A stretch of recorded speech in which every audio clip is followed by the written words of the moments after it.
After watching the illuminating Democrat rules meeting last weekend, complete with the lecturing, finger-pointing, and heckling, one can only conclude that their party is nowhere near what they've claimed it was for years. Harriet Christian of New York, a Hillary Clinton supporter, angered by the decision to split the Florida and Michigan delegates between her candidate and Barack Obama, summed it all up. I'm proud to be an older American woman. Where are you from? New York City, Hillary State, the best nominee that's possible. And the Democrats are throwing the election away. For what? An inadequate black male who would not have been running had it not been a white woman that was running for president. Barack Obama hasn't even completed his first term as a U.S. Senator, yet is running for president.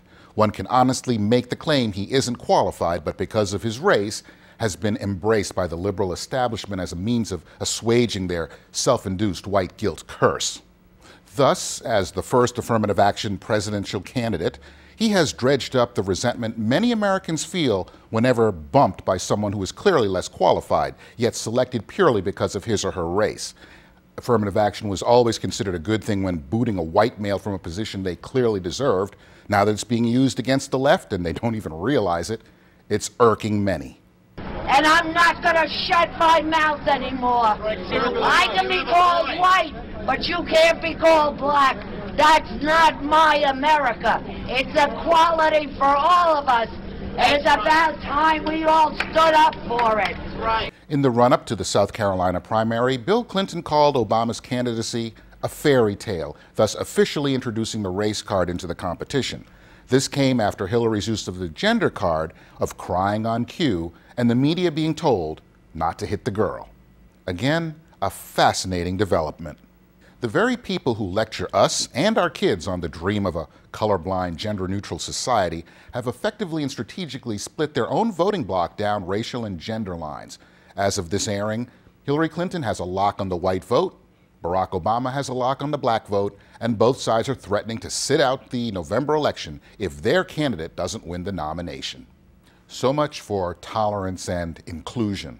Right. I'm no second-class citizen. Right, we're not And goddamn the Democrats. Where are you from? Harriet, you're not alone. The party of tolerance and inclusion, in combination with their penchant for celebrating multiculturalism, has divided us all by hyphen. Almost every group in America has been labeled according to their race. We have African Americans, Asian Americans, Cuban Americans, Italian Americans, only used when diffusing any mob references. Yet the white liberals in this country have failed to hyphenate themselves.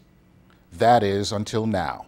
Whites are now Hillary whites. And as they feel put upon by those who are fawning over the do-no-wrong Barack Obama, some feel as though they are second-class citizens. This isn't because we've had some seismic shift in our national identity, but because the Clintons needed a way to marginalize Obama, and the race card was the most convenient.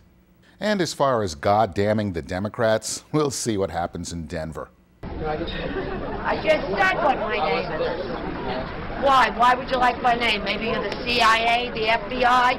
We couldn't even find out where this convention was being held. Yeah, my name is Harriet Christian. H-A-R-R-I-E. C-H-R-I-S-T-I-A-N.